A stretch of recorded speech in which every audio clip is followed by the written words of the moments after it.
Hello प्यारे बच्चे, बहुत बहुत आभार and thank you so much. आपके लिए बहुत ही बेहतरीन मॉडल पेपर लेकर आया हूँ। चैलेंज है आपके लिए, 15+ लाकर दिखाओ। यदि इस पेपर में आपके लिए 15+ आ रहे हैं तो आपकी तैयारी बहुत बेहतरीन चल रही है।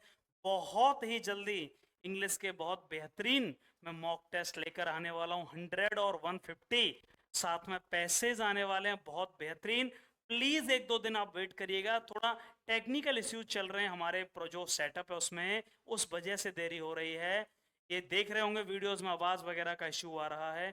इंजीनियर आएगा और उसके बाद तुरंत आपके लिए बहुत बेहतरीन, जैसे आज का मॉडल पेपर मिल रहा है, ऐसे ही मॉडल पेपर रेगुलरली आपको 2 मिलेंगे, वो भी लाइव क्लास के साथ में। और उनका कोई चार्ज नहीं होगा, फ्री ऑफ कॉस्ट होगा सब कुछ। और एप्लीकेशन पर भी आपको बहुत कुछ मिलेगा, वो चार्जेबल होगा विद मिनिमम, बहुत कम कॉस्ट के साथ में। ठीक है ना? मैं ज्यादा टाइम वेस्ट नहीं करूंगा, आज आपको मैं समय दूंगा, हर एक बच्चे से पूछूंगा, आप आंसर दीजिए। और ऑनेस्टली मुझे कमेंट बॉक्स में जितने बच्चे इस पेपर को सॉल्व करेंगे, प्लीज उन सभी के कमेंट मुझे चाहिए कि सर मेरे मार्क्स इतने हैं। नेगेटिव हटा करके मुझे बताना, ध्यान रखना है इस बात का, ये गड़बड़ नहीं होना चाहिए। नेगेटिव, बहुत बेहतरीन पेपर लेके आया हूं और इस पेपर में आपके मार्क्स 15+ आ रहे हैं, कोई रोक नहीं सकता। आपकी तैयारी एवोव एवरेज परफॉर्मेंस की है। कैसी तैयारी है, इसको बड़ा करिए सर। एवोव एवरेज तैयारी है भाई। इसको, चलिए इसको हम कर लेते हैं थोड़ा सा जूम। हाँ ये वाला, ठीक है सर। ओके, सबको दिखाई दे रहा है।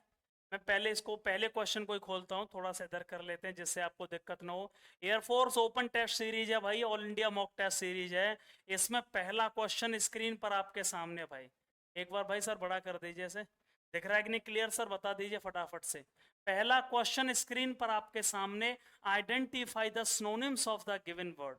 आपके लिए हर बार मैं आपको कम से कम 1 मिनट का समय दूंगा, फटाफट से बताइए, आंसर लगाइए और क्या आंसर होगा भाई। ठीक है ना? फटाफट से बताइए सब लोग।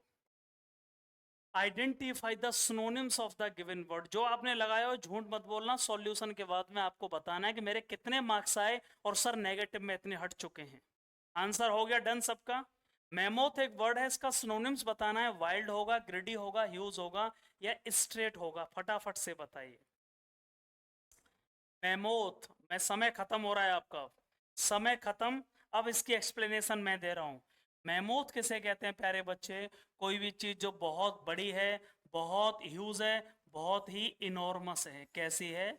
शायद आपने ये वर्ड पढ़ा हो, नहीं पढ़ा हो कोई बात नहीं, इनॉर्मस लिखते चलना। और या इसको बोला जाता है ह्यूज, इनॉर्मस या ह्यूज, बहुत बड़ा, विशालकाय। इसका सिनोनिम्स पूछा गया है, ये वोकेबलरी का पार्ट है। सिनोनिम्स कहा जाता है समान अर्थ वाले शब्दों को, समानार्थी को कहा जाता है। वाइल्ड क्यों गलत है? वाइल्ड माने होता है कोई चीज जो जंगली है, मतलब जंगल से रिलेटेड है। ठीक है, वाइल्ड। गंवार भी कहते हैं इसको कई बार, मतलब जिसमें सभ्यता नहीं है। स्ट्रेट का मतलब होता है, मैं हिंदी इसलिए लिख रहा हूं जिससे आपको प्रॉपर समझ पाओ, सीधा कोई चीज प्रॉपर स्ट्रेट, घुमा फिरा के बातें नहीं करना सर। मैं स्ट्रेट। ग्रीडी किसे कहते हैं? ग्रीडी जो आदमी, लालच जिसके अंदर आ गया, एडजेक्टिव है, उसे ग्रीडी कहेंगे। वाइल्ड क्या एक एडजेक्टिव है, स्ट्रेट भी एक एडजेक्टिव है, और ह्यूज भी एक एडजेक्टिव है। ह्यूज माने होता है सर बहुत विशाल, विशाल काय पक्षी, ह्यूज। ठीक है, इसका सही आंसर क्या हुआ फटाफट बताइए। D is the right answer. पहले का answer D is the right answer. किस किस का सही है, ईमानदारी से आपको बताना है, नहीं तो ये आपके लिए घाटा होगा। पहला सही आंसर है सर ह्यूज। बहुत ही अच्छा पेपर है, पहले का सही आंसर है ह्यूज। आगे बढ़ता हूं मैं। ये क्लियर हो रहा है? देख लीजिए सर एक बार, क्लियर है साउंड वगैरह सारी चीजें। सेकंड क्वेश्चन स्क्रीन पर आपके सामने है। Second question, fill in the blanks. You can eat, मैं से साफ कर दूंगा इसलिए प्लीज लिख लीजिएगा, ये सब साफ हो जाएगा थोड़ी देर में। You can eat you like, तुम खा सकते हो जो भी तुम्हें पसंद हो। तुम्हें जो भी पसंद हो वो तुम खा सकते हो। यहाँ खाने की बात हो रही है, ये वर्ब है। तुम खा सकते हो जो भी तुम्हें पसंद हो, ये बात तो पता चल गई, ये खाने की चीज है, मतलब ये एक फूड आइटम है। ठीक है ना? ये फूड आइटम की बात हो रही है, कोई पुरुष की बात नहीं हो रही है, याद रखना, ना कोई स्त्री की, मतलब लिविंग बीइंग की बात नहीं हो रही है, ये नॉन लिविंग की बात हो रही है। ये बात क्लियर हो गया? तुम कुछ भी खा सकते हो, जो भी तुम्हें पसंद हो। यहाँ वो वर्ड, वो कंजंक्शन आना है जो उस खाने के लिए आएगा, जो इस वाले वाक्य को इससे कनेक्ट करेगा। तुम कुछ भी खा सकते हो, जो कुछ भी, जितना भी। शायद पढ़ा हो इंग्लिश में, सर यहाँ विच क्यों नहीं आएगा? सबसे पहले तो स्पेशली विच यूज किया जाता है सर नॉन लिविंग में, लेकिन फूड आइटम के लिए नहीं, किसी भी आर्टिकल के लिए, इसलिए विच का प्रयोग नहीं होगा। अब हमारे पास यहाँ सब्जेक्ट दिया गया है सर, सब्जेक्ट दिया गया है। तुम पसंद करते हो, किसको पसंद करते हो? जो कुछ भी खाना। क्या पसंद करते हो? जो भी खाना तुम्हें पसंद है, यू कैन ईट। अब ये क्योंकि खाना है, नॉन लिविंग है, हुम आएगा नहीं क्योंकि हुम लिविंग के लिए आता है, हु आएगा नहीं क्योंकि ये भी लिविंग के लिए आता है। सब्जेक्टिव केस के लिए हुएवर आता है, और ऑब्जेक्टिव केस के लिए, शायद आपने ये चीज पढ़ी हो, ऑब्जेक्ट के लिए हुमेवर और सब्जेक्ट के लिए, लेकिन कब आता है? जब किसी लिविंग बीइंग की बात की जाए, लिविंग की बात की जाए। नॉन लिविंग ऑब्जेक्ट के लिए यहाँ ऑब्जेक्ट नहीं है। तुम जो खा सकते हो, जो कुछ भी तुम पसंद करते हो, तुम पसंद करते हो जिस चीज को, वो तुम खा सकते हो। What ever you like, what ever कहते ना, अरे भाई तुम कहीं भी जाओ जहां तुम जाना चाहते हो, you can go wherever you want to. ठीक है? और तुम कुछ भी काम कर सकते हो जो तुम्हें पसंद हो, you can do what ever you like. कहते ना, अक्सर बोल देते हैं। सो सर वॉट एवर लिख लेना भैया, ऐसे क्वेश्चनों को आपको कैसे समझ में आ रहा है। दूसरे का सही आंसर सी होगा। दूसरे का सही आंसर क्या होगा? सी इज द राइट आंसर। मैं इसको साफ कर देता हूं, जल्दी से प्लीज नोट डाउन कर लीजिए जो कुछ भी लिखना है। तो लिख नहीं रहा है वो कोई फायदा नहीं है पेपर को करने का। दो क्वेश्चन सॉल्व कर चुके हैं, अब हम तीसरे क्वेश्चन पर बढ़ रहे हैं, लेकिन इसको हमें हटाना पड़ेगा क्योंकि हमारे सामने मजबूरी है सर। ठीक है ना? इसको हटाते हैं सर, चलिए हट गया। अब हम पहुंच रहे हैं सर तीसरे क्वेश्चन पर। तीसरा क्वेश्चन स्क्रीन पर आपके सामने है, फटाफट से बताइए। तीसरा क्वेश्चन, तीसरा और चौथा क्वेश्चन स्क्रीन पर आपके सामने है भाई, जल्दी बताओ फटाफट बिना देरी के। आइडेंटिफाई द करेक्ट प्रीपोजिशन लगाना है भाई। मोहन स्टूड पास्ट इंडेफिनिट खड़ा हुआ है स्टेज पर, मेरे कहाँ खड़ा हुआ है? पीछे खड़ा है, आगे खड़ा है, बीच में खड़ा है, या बगल में खड़ा है? बहुत अच्छा क्वेश्चन है। चारों ऑप्शन में से लगभग दो तीन ऑप्शन आपको सही लग रहे होंगे कि सर ये तो सब सही है, आगे भी हो सकता है पीछे, लेकिन नहीं। जिसको अच्छी नॉलेज होगी वो समझ पाएगा। बिटवीन के साथ कभी टू नहीं आता, मैं हिंट दे देता हूं, तो बिटवीन तो कभी हो ही नहीं सकता। चलो अब बताओ, बगल में आएगा, बिसाइड टू मी आएगा, बिहाइंड टू मी आएगा, या इस्ट टू मी आएगा? बताओ, या नेक्स्ट टू मी क्या आएगा? मतलब नेक्स्ट, बिहाइंड या बिसाइड? मोहन खड़ा हुआ है स्टेज पर, मेरे कहां पर खड़ा हुआ है? पीछे, behind to, behind to, beside to me, मेरे बगल में, अब नेक्स्ट टू मी। बोलने से सर ऐसा लग रहा है कि इसमें नेक्स्ट टू मी आएगा। कुछ लड़के बिहाइंड लगा रहे हैं, लिख लो बिहाइंड के साथ कभी टू नहीं आता, बिल्कुल गलत, बिहाइंड टू नहीं हो सकता, नो प्रीपोजिशन। गलत ऑप्शन हो गया बी। अब कहेंगे सब लोग बिसाइड और बिसाइड्स के साथ।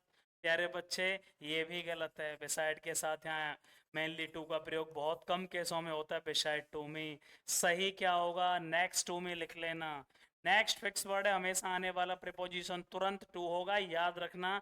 यहाँ बिसाइड के साथ मी होता, टू नहीं आता था, याद रखना। यहाँ बिसाइड हो जाता है, यहाँ टू नहीं होता, क्योंकि बिसाइड के साथ टू नहीं। नेक्स्ट एक ऐसा वर्ड है जिसके तुरंत बाद आने वाला प्रीपोजिशन हमेशा 100% टू होगा। इस बात को आप समझ लीजिएगा अच्छे से, और इसलिए सही आंसर तीसरे का क्या होगा? A is the right answer. A is the right answer 100% सही से। अब चौथा क्वेश्चन स्क्रीन पर आपके सामने है, अपोजिट बताना है। लीनियंट एक वर्ड है, लीनियंट।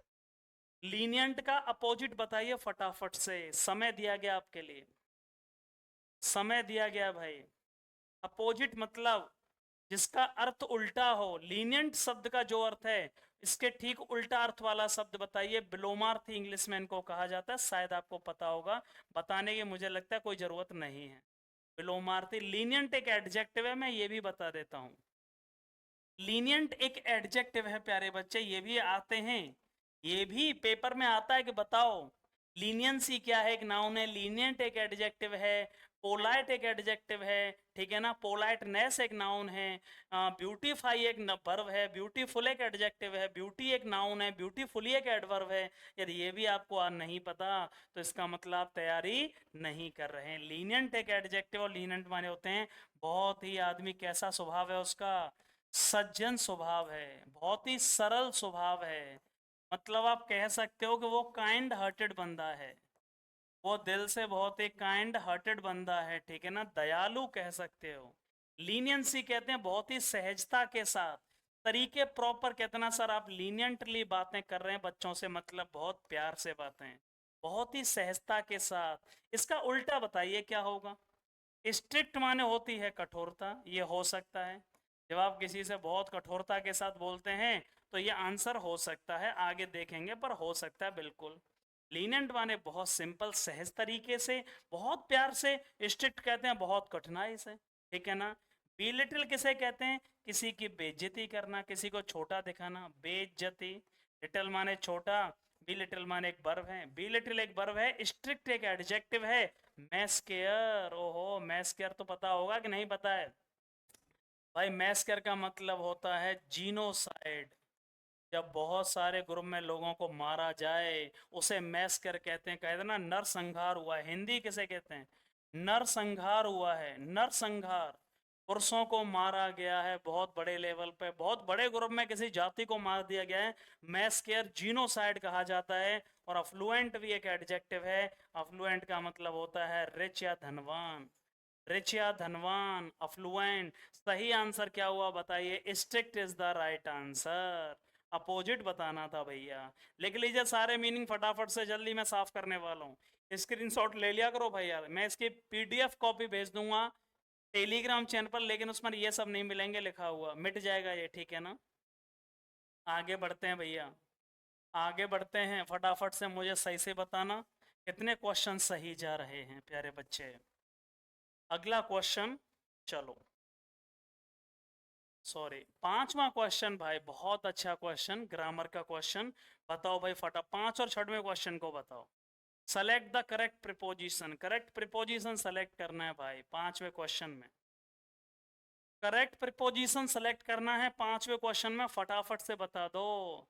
इन दो बच्चों में से किसी ने गिलास तोड़ा है, मतलब दो की बात हो रही है, इन दोनों में से किसी ने तोड़ा है कि दोनों में से नहीं तोड़ा है। मैं ये बता देता हूं कि कौन से ऑप्शन नहीं हो सकते, पहले तुम्हारे लिए समय दे रहा है, जल्दी बताओ, जल्दी बताओ भाई, कौन सा आंसर होगा, फटाफट से हमें बताइए।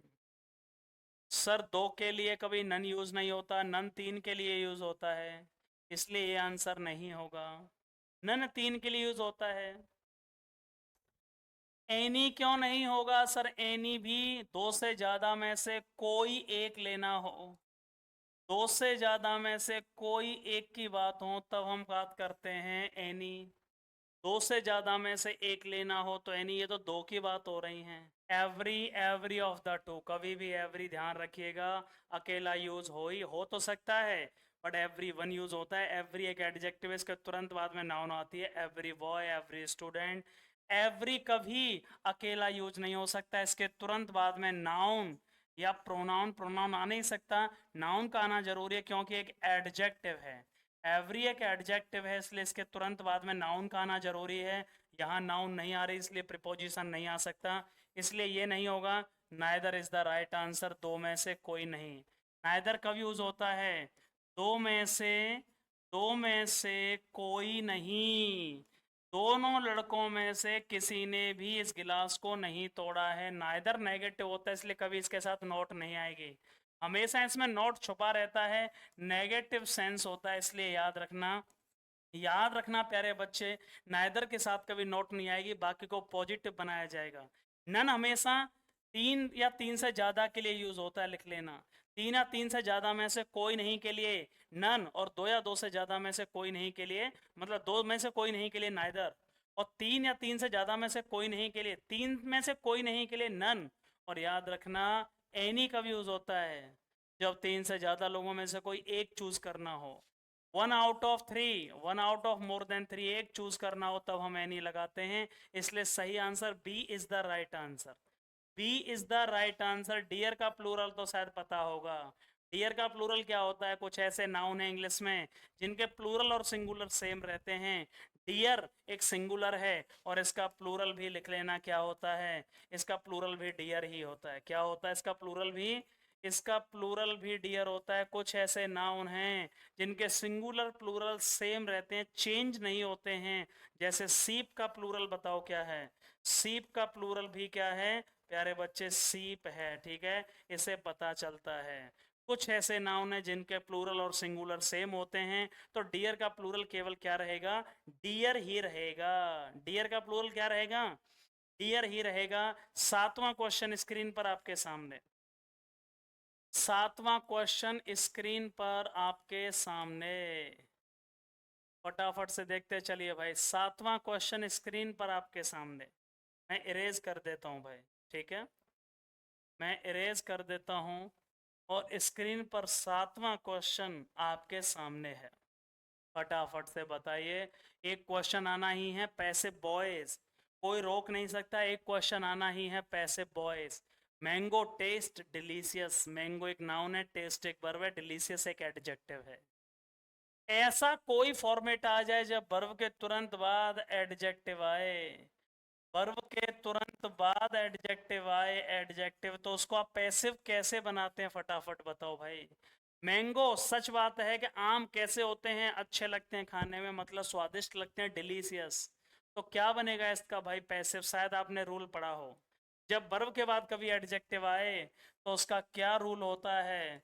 सब्जेक्ट प्लस के हेल्पिंग वर्ब प्लस के वो एडजेक्टिव, और बीच में लगाते हैं कंजंक्शन व्हेन, और फिर लगता है इनके लिए प्रोनाउन, और फिर उसके बाद में यहाँ फिर से हेल्पिंग वर्ब और मेन वर्ब की थर्ड फॉर्म। प्लीज ये लिख लेना, बहुत जरूरी है। नहीं समझ में आया सर कैसे रूल लगेगा? आम जब भी किसी वर्ब के बाद एडजेक्टिव आए और ऐसे वाक्यों का पैसे बनाना हो तो क्या बनेगा? मैंगोज आ रहा है, प्लूरल है, हेल्पिंग वर्ब क्या आएगी? मैंगोज। वर आ नहीं सकती क्योंकि प्रेजेंट इंडेफिनिट है, प्रेजेंट में है, इसलिए मैंगोज आर टेस्टेड नहीं होगा। मैंने बताया हेल्पिंग वर्ब के बाद एडजेक्टिव, मैंगोज आर डिलीशियस, ये सही है। हेल्पिंग वर्ब के बाद एडजेक्टिव, उसके बाद व्हेन आएगा, और उसके बाद प्रोनाउन, मैंगोज के लिए प्रोनाउन दे, उसके बाद हेल्पिंग वर्ब आर, और मेन वर्ब की third form tested. C is the right answer 100%, बिल्कुल। 8वां क्वेश्चन स्क्रीन पर आपके सामने है। करेक्ट वर्ड बताइए। 4 बार एक वर्ड लिखा गया जिसमें से 3 स्पेलिंग गलत है, एक सही है। करेक्टली स्पेल्ड वर्ड बताओ भाई। एक ही शब्द को 4 बार लिखा गया है लेकिन 3 बार उसकी स्पेलिंग गलत है, एक सही है। ये डिलीवरी की स्पेलिंग नहीं होती। किसी को डिलीवर करते हैं हम कोई सामान, ये डिलीवरी की स्पेलिंग नहीं होती। ये डिलीवरी की स्पेलिंग कोई वर्ड है ही नहीं।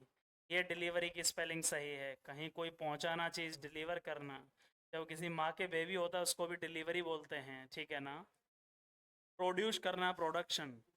डिलीवरी, डिलीवर करना, ठीक है ना, सामान की डिलीवरी करना। आगे चलते हैं 9वें क्वेश्चन पर भाई।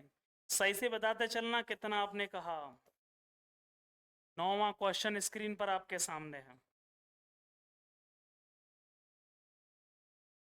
9वां क्वेश्चन स्क्रीन पर आपके सामने है। इसकी पीडीएफ आपको टेलीग्राम में मिल जाएगी भाई। इसी तरह के बता देना, मॉक टेस्ट ला रहा हूँ, ये सही है कि नहीं है। सर 9वां क्वेश्चन, हु इन्वेंटेड टेलीफोन, जल्दी बताओ आर्टिकल क्या आएगा? हु इन्वेंटेड टेलीफोन, आर्टिकल बताओ भाई।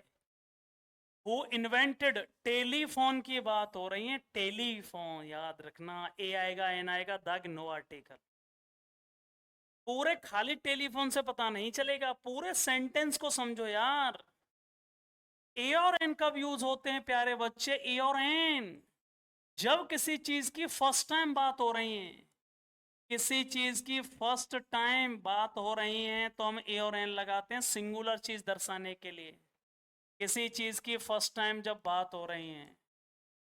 लेकिन दा कब लगाते हैं प्यारे बच्चे? जब किसी चीज के बारे में ऑलरेडी डिस्कशन, मतलब जान तो चुके हैं ऑलरेडी, हम क्या कर चुके हैं, उसे पहले इंट्रोड्यूस्ड कर चुके हैं, ऑलरेडी इंट्रोड्यूस्ड। अब बताओ, हिंट दे दिया मैंने आपको। अरे फिर से हिंट दे रहा हूं, फिर से हिंट दे रहा हूं। मैं एक लड़का हूं। I am the boy, a boy, यहाँ अ बॉय आएगा। फर्स्ट टाइम इंट्रोड्यूस हुआ है बॉय। और यदि मैं ये कह दूं I am the boy, the boy, मैं ही वो लड़का हूं who has been arrested, who has been arrested, जो अरेस्ट किया गया है। तो यहाँ दा क्यों आया है? क्योंकि पहले इसके बारे में बात चल रही है कि वही लड़का हूं मैं जिसे गिरफ्तार किया गया। I am the boy who has been arrested. अब बताओ टेलीफोन की खोज किसने की? अरे बेवकूफो, टेलीफोन पहली बार नहीं है, पहले से डिसाइडेड है। टेलीफोन के बारे में बात हो रही है, जोर डाला जा रहा है। ये एक डिवाइस का नाम है, इलेक्ट्रॉनिक डिवाइस। कहा जा रहा है बताओ टेलीफोन की खोज किसने की? Who invented A telephone? नहीं, टेलीफोन नहीं, खोजने के बारे में दबाव पूर्वक कहा जा रहा है, इसलिए the is the right answer. C is the right answer. Who invented the telephone? Okay. 10वां क्वेश्चन स्क्रीन पर सामने है। वन वर्ड सब्सटीट्यूशन, जल्दी बताओ। एक ऐसी जमीन, एक ऐसी जगह जो तीनों साइडों से पानी से घिरी हो, उसको एक शब्द में क्या बोलेंगे? एक ऐसी जगह जो तीन साइड से पानी से घिरी हो, चार साइड से नहीं, तीन साइड। जो चार साइड से घिरा होता है उसे आइलैंड बोलते हैं, लिख लेना। ये चारों साइड से घिरा होता है, चारों साइड से घिरा होता है, उसे आइलैंड बोलते हैं। ये आंसर नहीं होगा। पेनिनसुला, तीन साइड से घिरी हुई चीज को पेनिनसुला बोलते हैं। जो पानी से घिरी हो, जिसमें एक तरफ से जाने का रास्ता हो और तीनों तरफ से पानी हो, तीनों तरफ से पानी हो, एक तरफ से जाने का रास्ता हो। Peninsula is the right answer. Ocean महासागर को कहते हैं, ये होता नहीं, पानी ही पानी होता है इसमें। और गल्फ होता है किसी भी ओशियन में जाने की जो रास्ता होता है, एक तरफ एक जो रास्ता बन जाता है ऑटोमेटिकली, उसे गल्फ कहा जाता है। घाटी खाड़ी आपने सुना होगा, ये भी आंसर नहीं होगा, ठीक है ना। गल्फ माने खाड़ी, और घाटी जो बन जाती है पानी के द्वारा कट के, उसे गल्फ कहा जाता है। सही आंसर है पेनिनसुला। कोई भी चीज जो तीन साइड से पानी से घिरी हो, ऐसी जमीन को हम आइलैंड नहीं बोलेंगे, पेनिनसुला बोलेंगे प्यारे बच्चे। अगला क्वेश्चन स्क्रीन पर आपके सामने है, फटाफट से बताओ। 11वां क्वेश्चन लेके चल रहा हूं मैं, 11 और 12 क्वेश्चन, 11 और 12 क्वेश्चन स्क्रीन पर आपके सामने है। सॉरी, अभी 11वां क्वेश्चन है, पहले 11 बताइए। पहले आप लोग 11वां क्वेश्चन को बताइए फटाफट से। ये आप स्क्रीनशॉट लेते चलिए जो जो मैं आपको बता रहा हूँ, लेकिन फटाफट से बताइए। 11वां क्वेश्चन जिसने सही बताया मैं समझ जाऊंगा वो पढ़ रहा है। एक ऐसी आदत लग जाना, मनिया माने पागलपन या बहुत ज़्यादा क्रेजी हो जाना, चीज़ों को चोरी, चोरी की लत लग जाना, उसे एक वर्ड में क्या बोलते हैं? इसी शब्द के पीछे मनिया आता है। मनिया मतलब होता है बहुत ज़्यादा उसका पागलपन होना किसी चीज़ के पीछे, क्रेजी होना, ठीक है ना। क्रेजीनेस को बोलते हैं मनिया। एक बीमारी है ये कह सकते हो आप, मतलब एक बीमारी की तरह होती है मनिया, मतलब जिसमें आप नॉर्मल नहीं रह सकते, किसी भी चीज़ की बीमारी हो सकती है। तो बताओ, चीज़ों को चुराने की आपकी लत लग जाए, बीमारी हो जाए। कुछ लोग होते हैं ना, देखा होगा आपने, कि बिना चोरी के मैं रह नहीं सकता, बिना शराब के मैं रह नहीं सकता, बिना सेक्स किए मैं रह नहीं सकता। सर बिना, मतलब बहुत अलग अलग तरह की आदतें होती हैं। तो यार जहाँ चोरी की आदत लग जाए, लोगोमनिया किसे कहते हैं? जब आपको बहुत ज्यादा बात करने की आदत लग जाए, बहुत बात करते हो जब आप, मैं लिख देता हूं यहाँ, एक्सेसिव टॉकेटिवनेस, बहुत बात करने की आदत लग जाए, उसे लोगोमनिया कहते हैं। निम्फोमनिया किसे कहते हैं? एक्सेसिव, एक्सेसिव सेक्सुअल डिजायर, बहुत ज्यादा सेक्सुअल डिजायर्स की लत लग जाए, सेक्स करने की बहुत ज्यादा, ठीक है, इच्छा हो। एक्सेसिव सेक्सुअल डिजायर वो भी है, किसमें होती है? महिलाओं में। ऐसी महिलाएं जिनमें सेक्सुअल डिजायर्स बहुत ज्यादा हो जाएं, उन्हें क्या कहा जाता है? निम्फोमनिया, ठीक है ना। डिप्सोमनिया, पीने की आदत बहुत ज्यादा लग जाए। डिप्सो, डिप्सो का मतलब है एक्सेसिव ड्रिंकिंग की आदत लग जाए, एक्सेसिव ड्रिंकिंग की आदत लग जाए। ड्रिंकिंग माने पानी पीने की बात नहीं हो रही है, यहाँ बात हो रही है एल्कोहल वगैरह और ड्रग्स वगैरह की, ठीक है ना। आदत लग जाए एल्कोहल ड्रग्स की। और क्लेप्टोमनिया कहते हैं जब आपको चोरी की लत पड़ जाए, थेफ्ट, ठीक है ना। बिना चोरी के आप सर रह ही नहीं सकते। एक्सेसिव क्रेविंग फॉर थेफ्ट, ठीक है ना? Kleptomania is the right answer, kleptomania is the right answer. और जब आपको बहुत ज्यादा बातें करने की आदत लग जाए, एक्सेसिव टॉकेटिवनेस, उसे लोगोमनिया कहते हैं। मैंने इसको इंग्लिश में नहीं लिखा है इसलिए बता रहा हूँ। 11 क्वेश्चन हो चुके हैं, सीधे 12वें पर चलते हैं बिना किसी देरी के। पेपर बहुत अच्छा लग रहा है, आपको कैसा लग रहा है? मुझे तो पेपर बहुत अच्छा लगा ऑनेस्टली। 12वां क्वेश्चन सर कहाँ है? चलिए भाई 12वां क्वेश्चन ढूंढते हैं। ये 12वां ही क्वेश्चन है सर, इधर आ गया देखो, ऊपर से दिया गया था। ये 12वां क्वेश्चन है, ठीक है ना?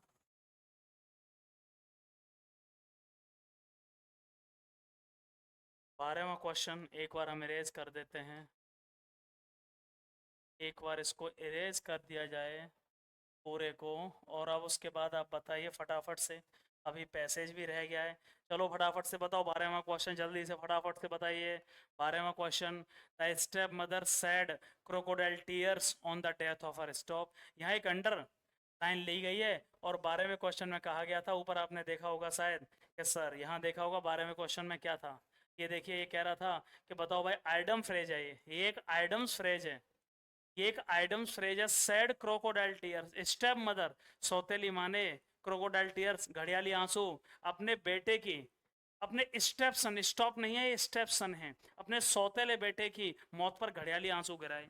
जो माँ, यहीं से सेंस पता चल रहा है आपको, जो माँ सौतेली है वो अपने सौतेले बेटे के लिए असली तरह से रोएगी कि झूठे के लिए रोएगी? वो झूठे के लिए रोएगी। क्रोकोडाइल मगरमच्छ होता है, मगरमच्छ के कभी आंसू आते नहीं, लेकिन जब वो पानी से बाहर निकलता है, पानी से बाहर निकलता है तो उसकी आंखों से पानी बाहर आता है, एक्चुअली में उसकी प्रॉपर्टी है शरीर की। तो ऐसा लगता है कि बहुत रो रहा है, लेकिन वो रोता नहीं, और इसी चक्कर में वो लोगों को अपने चंगुल में फंसा लेता है। तो घड़ियाली आंसू, रोना या गिराना, उसे क्या कहते हैं?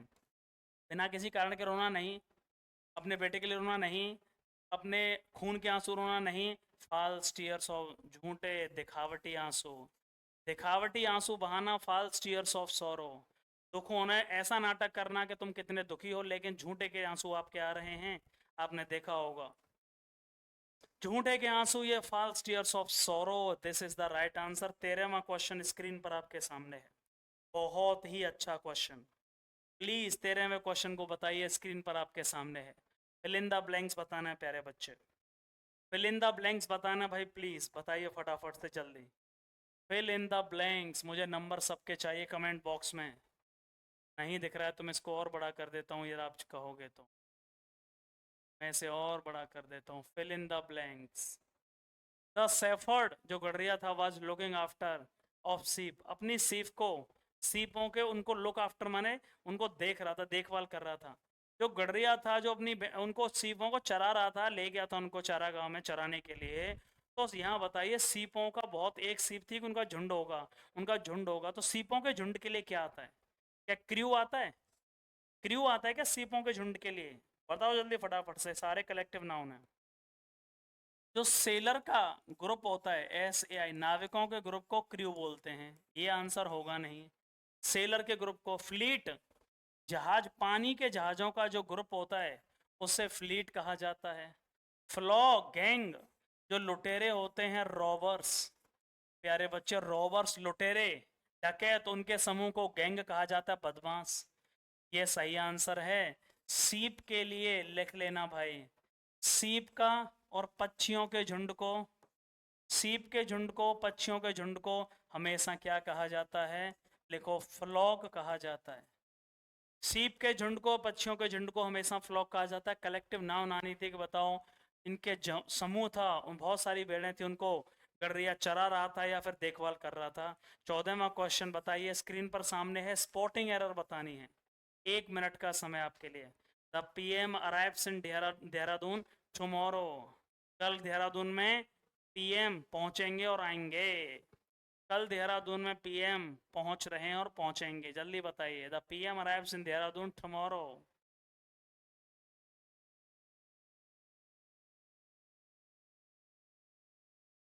अरे बच्चे, मुझे पता था तुम गलती करोगे। कुछ बच्चों ने कहा होगा सर यहाँ वेल लगा दीजिए, क्योंकि कल की बात हो रही है, कल आएंगे तो इसलिए फ्यूचर में चला जाएगा। अरे क्या कर रहे हो तुम, पढ़ क्या रहे हो फिर? अरे याद रखना, ऐसी घटनाएं, ऐसी घटनाएं जो नियर फ्यूचर की हों, और वो भी कैसी हों, planned action, PLANNED, planned action. अरे मेरा कल जाना वो नॉर्मल चीज हो सकती है, मैं जाऊं ना जाऊं, तो मैं फ्यूचर में कहूंगा I will go to market tomorrow. लेकिन मोदी जी का जाना ये नॉर्मल बात नहीं है, पहले से डिसाइड हो चुका होगा। मोदी जी पीएम हैं, किसी भी देश का कोई पीएम होगा, क्या उसका किसी दिन अगले दिन जाना क्या नॉर्मल होगा कि बिना बताए चला जाएगा? प्रॉपर डिसाइड हो चुका होगा। इसलिए ऐसी घटनाएं जो नियर फ्यूचर में हैं, अरे वो कहने के लिए नियर फ्यूचर है, लेकिन वो बात प्रेजेंट में ही की जा रही है बेवकूफो। इसलिए नो एरर, बिल्कुल सही आंसर है, प्रेजेंट इंडेफिनिट में ही बनेगा।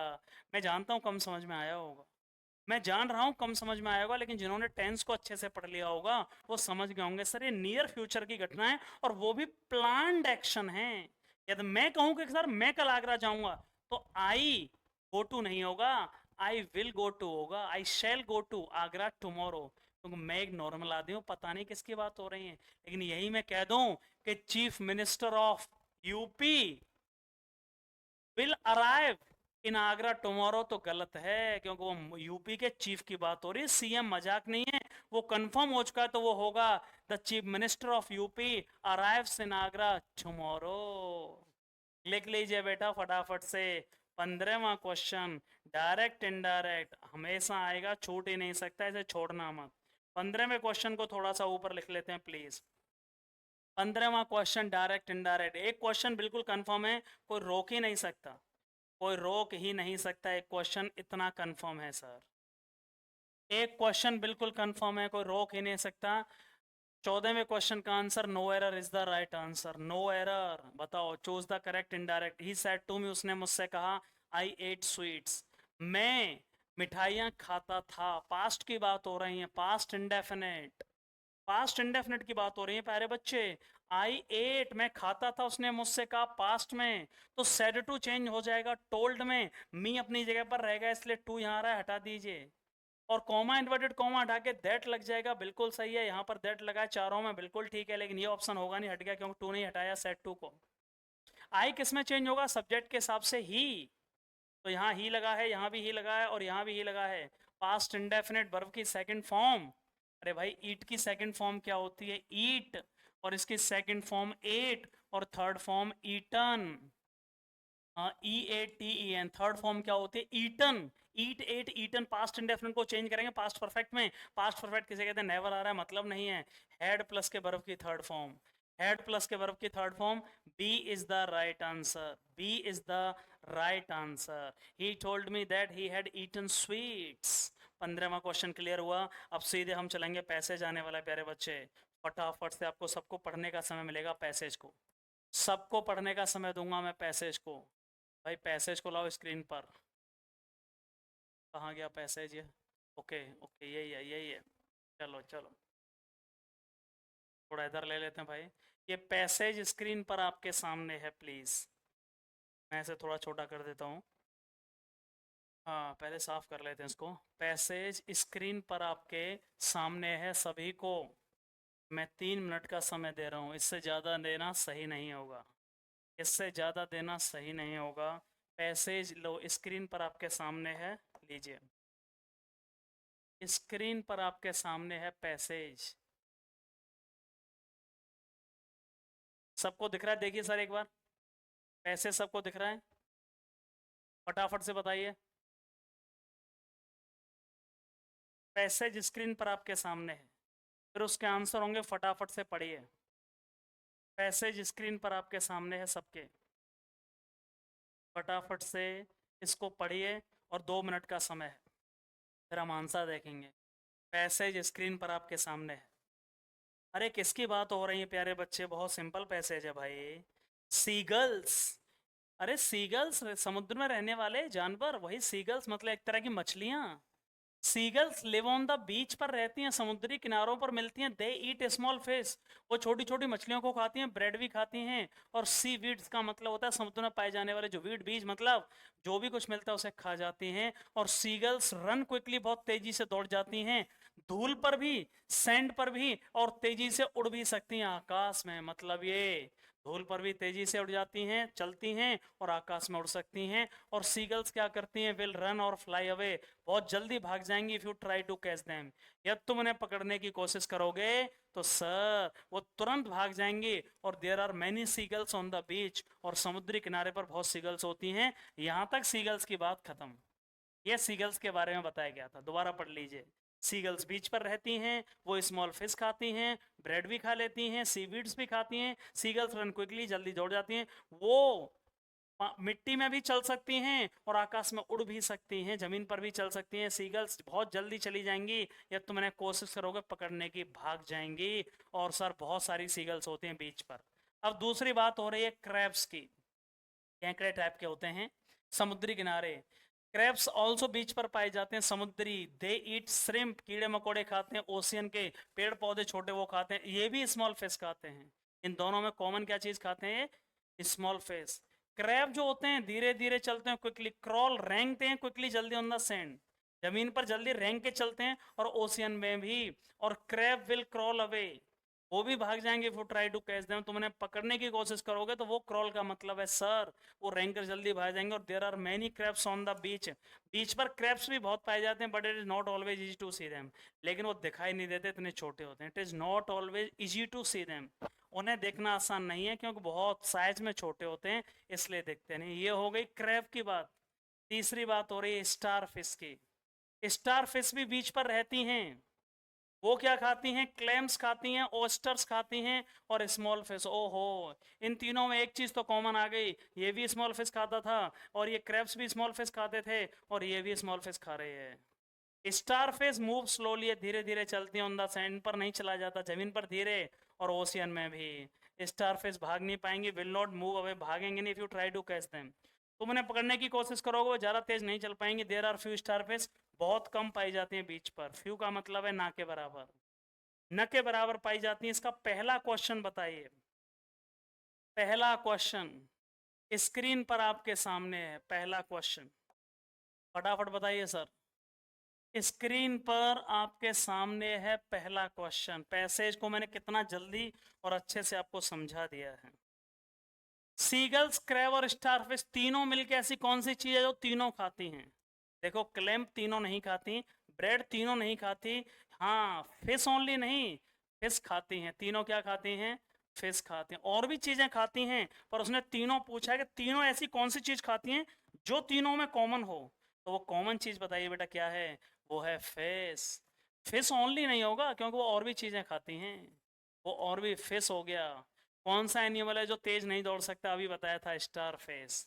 क्रैब तेजी से दौड़ लेते हैं, सीगल्स बहुत तेजी से दौड़ती हैं, लेकिन स्टार फिश नहीं दौड़ पाते जब उन्हें पकड़ने की कोशिश करोगे। 17 का ए। और 18वां क्वेश्चन बहुत अच्छा है। Based on the information in the passage, कौन सा सेंटेंस गलत है? 18वें क्वेश्चन में पूछा गया है इस सेंटेंस के हिसाब से, पैसेज के हिसाब से कौन सा सेंटेंस गलत है। नीचे एक सेंटेंस दिया गया, वो देख लीजिए। 18वां क्वेश्चन, इधर चलते हैं सर। 18वां ये रहा क्वेश्चन आपके सामने। 4 ऑप्शन में से कौन सा गलत है? 18वां क्वेश्चन है। 4 ऑप्शन में से कौन सा गलत है, जल्दी बताइए। 18वां क्वेश्चन स्क्रीन पर आपके सामने। 18वां क्वेश्चन स्क्रीन पर आपके सामने। 4 ऑप्शन में से कौन सा गलत है? और 19वें में क्रॉल का मीनिंग बताना है। Starfish are hard to catch, पकड़ने में ये बहुत हार्ड है, सही बात है। ये मतलब सेंटेंस सही है, लेकिन ये पूछ रहा है गलत कौन सा इनमें से, तो ये तो आंसर होगा नहीं। उसने पूछा 18वें क्वेश्चन के चारों ऑप्शनों में से ऐसा चीज बताइए जो गलत हो, तो ये तो सही है ना। स्टारफिश बहुत जल्दी भागती हैं, हम नहीं पकड़ पाते। Crabs eat shrimp and ocean plant, ये भी सही है, क्रैब्स खाते हैं श्रिम्प और ओशियन प्लांट, ये भी आंसर नहीं होगा। हमें सही नहीं ढूंढना है, इनमें से गलत बताना है। Seagulls move quickly on the sand, ये भी सही है। सीगल्स मूव क्विकली, सीगल जो होती हैं क्विकली ऑन द सैंड पर बहुत तेजी से जाती हैं, एंड इन द एयर में भी। बताओ भाई कौन सा गलत है? स्टार, हाँ हाँ यही तो गलत हो गया, सॉरी सॉरी सॉरी सॉरी, ध्यान से देखिए। अरे भाई क्रैब्स बहुत तेजी से चलती हैं, ये नहीं होगा आंसर। ये तो खाती हैं, ये सही है, तो ये गलत नहीं है। सीगल्स भी बहुत तेजी से चलती हैं, ये भी नहीं होगा। स्टार फिश को पकड़ना तो बहुत आसान है, अभी तो बताया था स्टार फिश, यही आंसर है। इसमें यही तो गलत कहा गया कि स्टारफिश को पकड़ना कठिन है, लेकिन एक्चुअली स्टारफिश दौड़ ही नहीं पाती, अभी पैसेज में बताया था। क्रैब दौड़ लेते हैं, सीगल्स दौड़ लेते हैं, स्टारफिश तो चली दौड़ ही नहीं पाती है, तो आप उन्हें पकड़ने की कोशिश करोगे वो भाग नहीं पाएंगी, और इसलिए यही सही आंसर है, क्योंकि ये गलत कह रहा है। स्टार फिश पकड़ने में बहुत कठिन है, नहीं बहुत आसान है, और इसलिए यही गलत है। पैसेज में एक वर्ड आया था क्रॉल, क्रॉल का मीनिंग जल्दी बताओ क्या होता है? रन माने तो भागना होता है, ये होगा नहीं। बोस्ट माने डींगे मारना, अपनी तारीफ करना। फ्लैटर माने चापलूसी। देखो ड्रैग माने तेजी से चलना, रैंक करके तेजी से चलना, रैंक कर तेजी से चलना। क्रॉल और ड्रैग सिनोनिम्स हैं, क्रॉल और ड्रैग एक दूसरे के सिनोनिम्स हैं, क्रॉल और ड्रैग एक दूसरे के सिनोनिम्स हैं। लास्ट 20वां क्वेश्चन भाई, लास्ट 20वां क्वेश्चन स्क्रीन पर आपके सामने, 20वां क्वेश्चन स्क्रीन पर आपके सामने। पेपर कैसा लगा और नंबर कितने आए ये नहीं बताओगे तो भाई मैं सीरीज लेके नहीं आऊंगा। According to the passage seagulls क्या है? सीगल्स के बारे में सही बात पूछी गई है। According to the passage seagulls क्या करती हैं? बीच पर रहती हैं, ये भी सही है। Move quickly in the ocean, ये भी सही है, जल्दी तेजी से भागती हैं। ब्रेड ओनली खाती, ब्रेड खाती हैं? नहीं, वो क्या खाती हैं? फिश भी खाती हैं, ब्रेड भी खाती हैं, और सीवीड्स खाती हैं। ये कह रहा है खाली ब्रेड खाती हैं, तो फर्स्ट और सेकंड सही है, तो first and second is the right answer seagulls के बारे में। 20 का सही आंसर बी हुआ। कैसा लगा पेपर? यार आप ये नहीं बताओगे तो सच में मुझे बहुत बुरा लगेगा, और यार आप बता दोगे कि सर पेपर बहुत अच्छा था, तो मैं स्पेशल सीरीज आपके लिए स्टार्ट कर दूंगा, ठीक है ना? आज मैंने बहुत धीरे पढ़ाया है, हो सकता है वीडियो लंबा हो गया होगा, उसके लिए क्षमा चाहूंगा, लेकिन मैं चाहता था कि आपको अच्छा लगे, और इसलिए मैंने इतने अच्छे तरीके से इसको डिफाइन किया है। समझ में आया कि नहीं आया? इस तरह के पेपर, इसकी पीडीएफ कॉपी आपको टेलीग्राम चैनल में मिल जाएगी, और टेलीग्राम चैनल का लिंक वीडियो के डिस्क्रिप्शन बॉक्स में दिया गया है, और मेरे टेलीग्राम चैनल का नाम है Sudhir defence academy. So thank you so much, बहुत बहुत आभार, एंड लव यू ऑल।